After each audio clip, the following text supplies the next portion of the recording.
Good morning and welcome to Little by Little, a short time in God's Word. Today we turn to Matthew chapter 17. After 6 days, Jesus took with him Peter and James and John his brother, and led them up a high mountain by themselves. And he was transfigured before them, and his face shone like the sun, and his clothes became white as light. And behold, there appeared to them Moses and Elijah talking with him. And Peter said to Jesus, "Look, Lord, it's good that we are here. If you wish, I will make 3 tents here, one for you, and one for Moses, and one for Elijah."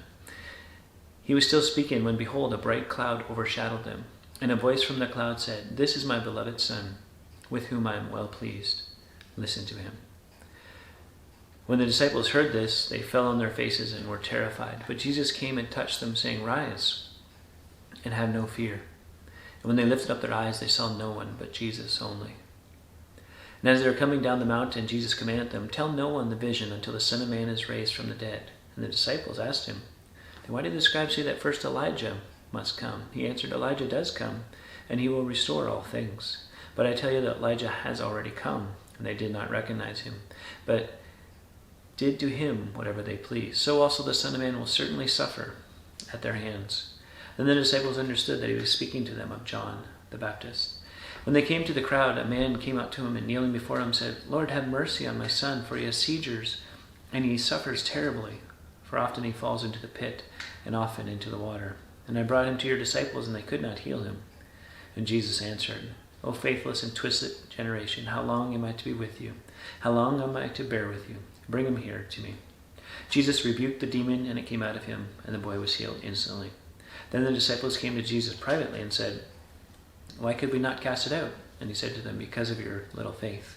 For truly I say to you, if you have faith like a grain of mustard seed, and you will say to this mountain, 'Move from here to there,' and it will move, and nothing will be impossible for you." As they were gathering in Galilee, Jesus said to them, "The Son of Man is about to be delivered into the hands of men, and they will kill him, and he will be raised on the 3rd day." And they were greatly distressed.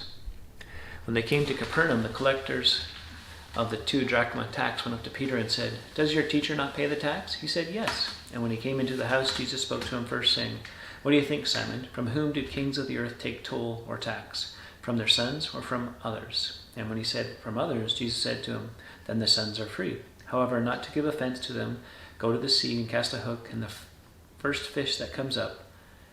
And when you open its mouth, you will find a shekel. Take that and give it to them for me and for yourself." So as we begin here in chapter 17, we have an amazing moment for several of the disciples as they get a glimpse of the glory of Jesus. Think about that for a moment. How amazing, how life-altering, and how confusing. You kind of see that in their reaction, right? First Peter, "Lord, it's good that we're here. We can make some tents and you can just hang out." It's almost like he's saying, "This is so beyond me, it's so beyond us. This is rarefied air, not because we're up on a mountain, but because of the magnificence of seeing Jesus as he really is, in all his glory." He didn't know what to do with that, right? They've been walking and talking with Jesus for some time, and to see Jesus like that, it was overwhelming. It's a good thing for us to think about and to dwell upon and to keep in mind, an unfiltered view of the glorious Messiah, Jesus Christ. Notice the voice from heaven again, the Father declaring his pleasure with Jesus. It wasn't for Jesus' benefit, but for the disciples, of which you are one if you are his follower. And then listen to him carefully, precisely. And that's in reality what it means to be a follower of Jesus. When you take up your cross and follow, you listen and act accordingly. Take every thought captive. And here we have a little fear from the disciples, but Jesus says, "Have no fear." And when Jesus touched them, and they would rise, and when they look around, there was only Jesus.